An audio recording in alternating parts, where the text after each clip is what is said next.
నుంచి కేసీఆర్ చండీ యాగం 15 మంది ఋత్వికులతో 3 రోజుల పాటు కటిక నేలపై నిద్రించనున్న బీఆర్ఎస్ అధినేత ప్రతికూల పరిస్థితుల నుంచి విముక్తి కోసమేనా? ఇప్పుడు చండీ యాగం ఈయన చేస్తున్నాడా లేకుంటే కేటీఆర్ చేపిస్తున్నాడా? ఆయన ఆరోగ్య పరిస్థితే బాగలేదు.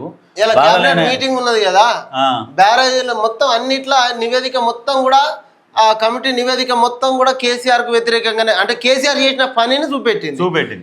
కాబట్టి భయం మొదలైంది. మంత్రులు ఏం చేసిర్రు, అధికారులు ఏం చేసిర్రు, ఎవరు ఏం చేయకుండా మొత్తం కేసీఆర్ ఏం చేసిండు అనేది దానివల్ల భయం మొదలయ్యి ఇప్పుడు చండీ యాగం అనేది ముందరికి తీసుకొచ్చిండు.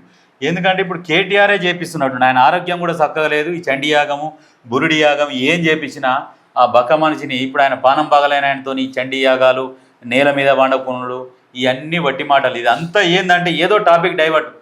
గతంలో ఆయన చేసిండు చండీ యాగం అని తీసుకొచ్చి ఎక్కడెక్కడో పంతులను తీసుకొచ్చి లక్షలు ఇచ్చిండు. ఏంది మనది కాకుంటే ఈత మొద్దు కేసు రాయమన్నాడు అంటే ఒకటి. పైసలు వరి తెలంగాణ ప్రజలై, ఆయన చండీ యాగం చేసినా ప్రజలే, ఏ యాగం చేసినా ప్రజల పైసలే. ఇప్పుడు ఏం చేస్తాడు? ఇప్పుడు ఏం లేదు, లోపల ఇది ఏంటంటే ఇవన్నీ డైవర్ట్ చేస్తాందుకు, అంతే టాపిక్ డైవర్ట్ చేస్తాందుకు ఇలా చండీ యాగాలు.